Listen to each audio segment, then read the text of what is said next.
نو د انسان بې عزته کولو کې یو دغه بهتان لګول دي.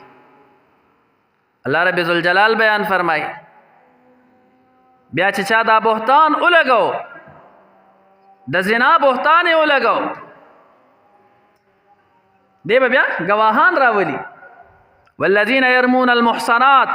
ثم لم یأتوا بأربعة شهداء. چا چې هغه خلق چې په پاک دامنو زنانو باندې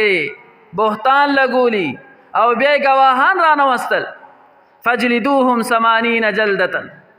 الله رب ذوالجلال بیان فرمایي ما د دوی دپاره 80 کوړې سزا مقرر کړې ده. حاکم وقت قاضي قضات دا به رالګي او دې ته به دقه سزا ورکړی کېږي چا چې دا بهتان لګولی دی. امام زرقانی په شرح د موطا امام مالک رحمه الله کې بیان فرمایي و یو وارده سکار وشو چې د مدینه منوره په ګرد و نواح او په قریبه علاقه کې یو واقعه پیښه شوه او واقعه داسې وه چې یو زنانه مړه شوې وه او نور زنانو دا لمبوله. نو په پرده کې دا 3 زنانه لګیا دي او دا زنانه لمبی. کله چې دا زنانه لمبوله نو په دې کې یو زنانه لګیا ده او د نورو ملګرو زنانو ته وایي اوس دې زنانه سره داسې لازم جنګېدلی دی ورته وایي تاسو ته پته ده د دې زنانه خو د پلانکي سړي سره غلط تعلقات. کله چې دا خبره وکړله د الله رب ذوالجلال شان ته ګوره د زنانه لاس په دقې مړې زنانه پورې کلک انختو. بعضې وخت الله رب ذوالجلال د عبرت نشانات خلکو ته ښیي. وعلى كل حال کله چې لاس انختو نور زنانم ورسره په دغه پرده کې ولاړې دي او دا لاس ور رالرې کوي خو لاس نه راجدا کېږي. ډېر زورونه شروع کړي دي لاس نه راجدا کېږي د هغې مړې زنانې نه. کور والم په دې باندې حیران دي چې دا دوی کله دننه کړې ده د لمبولو دپاره او دومره وخوشو دوی اونه لمبوله ورته ټکوي دوی ورته وایي لږ صبر. ماښام شو خو زنانه اونه لمبېده اخره کې ورپسې وایي دوی دا ور مات کو چې ویې کتل لاس ورپورې انښتی دی. نو دغه کور والا ورته ووایي چې دا ولې ته زمونږ دا زنانه نه پرېږدې مونږ په تمه یو چې ته یې ولامبې او تا نیولې ده. زنانه ورته وایي ما نه ده نیولې خو ما نه پرېږدي مړه زنانه ده او د دې لاس ورسره انښتی دی لاس یې نه جدا کېږي. څه چل به اوس کېږي ټول خلک راغونډ شو او مشورې دا کوي چې اوس څه وکړو. نو کله چې داسې قسمه مسله راشي نو موږ ته بیا ملا را په یاد شي وایي ملا شته که نه اوس به لاړ شو. نور په هر څه کې نانه هیر وي په خوشحالو باندې چې کله پراته وي بیا زموږ نه ملا هیر وي په مستو باندې چې کله ورغلي وي زموږ نه ملا هیر وي خو چې کله خر په خټه کې انخلي ملا راته را په یاد شي. د مولوي صاحب نه به تپوس وکړو چې اوس دې سره څه وکړو. ملا پسې کس الیږو ملا ورته ووایي چې دا خو د دې زنانه نه ده لاس کټ کې او بس همدا ورسره خښ کې نو چې نه را جدا کېږي. چې راغلل وایي خبره داسې ده چې د دې زنانه نه به ورسره لاس کټ کو دا به ورسره خښ کو. د زنانه وارثان وایي چې نه منګه صحیح سلامته زنانه ده زمونږ څنګه ته لاس کټ کو کنډه مه وې نه لاس نه شو کټ کو. بل ملا پسې لاړل هغه دا فتوا ورکړه چې د دې زنانه نه ورسره غوښه کټ کې دی لاس پورې نو هلته کور والا نه مني څنګه موږ خپل مړی خراب کړو په مړینې باندې موږ خپل مړی څنګه خراب کړو او اوس ته غوښه کټ کړو دا هم نشي کېدی فیصله به څه کېږي 3 شپې او 3 ورځې تېرې شوې خو د مسئلې حل نه روزي د زنانه لاس بلې زنانه پورې کلک انخطې دی مړې زنانه پورې انخطې دی او دا به دې اوس را جدا کېږي څنګه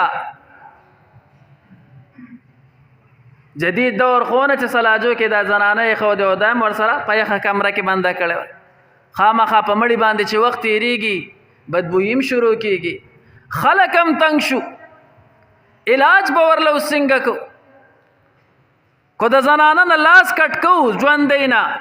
نو د هغې وارثان نه مني او کو د مړې نه ورسره غوښه کټ کوو د هغې وارثان یې نه مني دا به څه کېږي چا وویل لکه مدینې منورې ته به لاړ شو او په مدینه منوره کې امام دار الحجره امام مالک رحمه الله موجود دی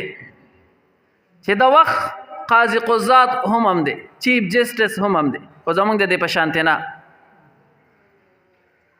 محدث دی فقیه دی او ولی الله د زمانې هم دی زمونږ دا خو اکثر ګډوډ دي وعلى كل حال امام مالک رحمه الله له مسله لاړه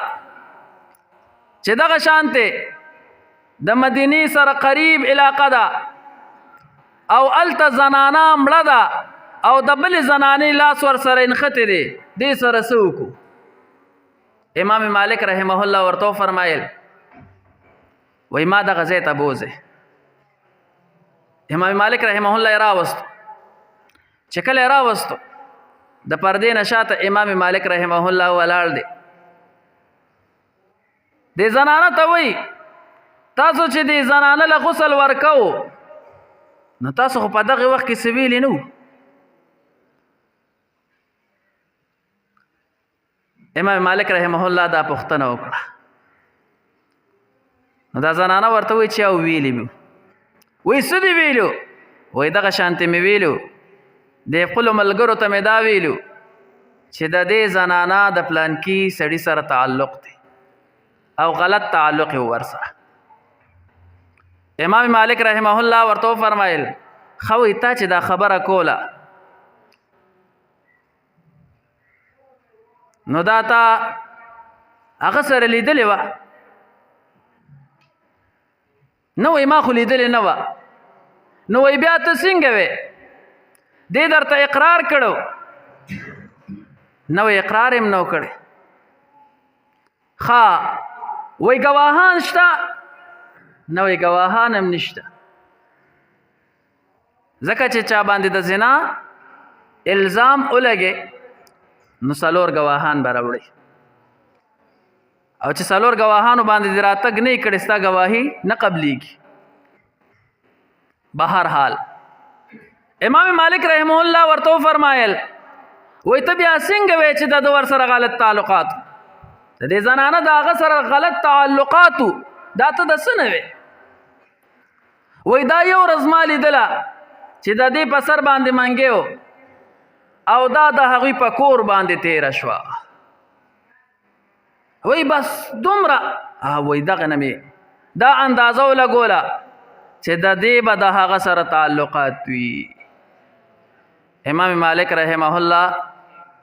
ورته وفرمایل ښه ستا دپاره اوس څه حکم دی نو زه قرآن ګورم امام مالک رحمه الله نظر په دې آیات باندې پرېوت والذین یرمون المحصنات ثم لم یأتوا ب4 شهداء فاجلدوهم 80 جلده چا چې په پاک دامنو ښځو باندې بهتان ولګو عیب پې ولګو ثم لم یأتوا ب4 شهداء بیا یې راتګ اونکو په 4 ګواهانو سره فاجلدوهم 80 جلده الله رب ذوالجلال بیان فرمایي فاجلدوهم دا کوړې ورکوي دغه خلکو لره 80 جلده 80 کوړې ورله ورکوي نو وایي دغه ستا سزا خو اتیا دوری دي. اوس په منګه تعالی اتیا دوری درکو او زه د وخت قاضي قضات یم. امام مالک رحمه الله قاضي قضات هم. نو زه حکم جاری کوم پتا باندې چې تعالی دی اتیا کوړې درکړې شي. جلاد را اوغختو کم کس چې کوړې ورکولې. امام مالک رحمه الله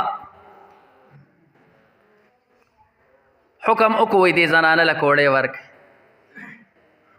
نو امام زرقانی رحمه الله بیان فرمای په دغه شرح د موطا کې وای جلاد لګیا شو د زنانه له کوړې ورکولې تر دې چې 15 یا پورې کوړې ورسېد خو د زنانه لاس نه خلاصيږي او مغه شانته انخته دي. یو کم اتیاو ته چې کله کوړې ورسېد لاس انخته دي چې پورا اتیا کوړې شو د زنانه لاس خلاص شو. ولا تقبلوا لهم شهادة ابدا. الله رب ذوالجلال بیان فرمای چې سزا خو اتیا کوړې دي خو گواهی به د دینه بعد نه قبليږي. واولئک هم الفاسقون. او دغه خلق بدکاران دي چې په بل چا باندې الزام ولګاو بهتان ولګاو. سبب منګه خدا جبه په سر باندې خبره وکړو او دا پلان کې سره تعلق ته او دا سپا اثر رسوخ به در سره لګیای وي تب وې جوړته ته دا مکمل معلومات دي. تب وې په خپل سترګو باندې لیدلې دي. حدیث مبارک کې راځي چې هغه پورې با گواهی نه ورکه کلمیل فی المکحله لکه وی سلیه پرنجړو مکه دا لیدل دا څنګه ده چې بس صرف په علاماتو باندې ته دومره لوی قدم اوچته. او اکثر ما دم خلک وي وای پر خبر خو نه مې د سنه وای داسې چل شوی دی کنه ته وې دې کلی کیسه اوسې ته موږ کلی کې دې تناسیو چې راځه بس د خلکو عیوب پس بګرځو او بعض بے غیرت را لپاره راشي په سپیکر وایا ویل تم داسې کار غیر کو دا درته زه فرضي خبره نه کوم واقعي خبره درته کوم حقیقت حال درته وایم سبب باقاعده را پس راغلی دی ویل تم پلان کې بابا موي غیر کو والله بالله ثم تل وې دا په سپیکر وایا او وې باقاعده نوم واخله مې زدي تناسته چې تاسو له په سپیکر باندې نمونه اخلم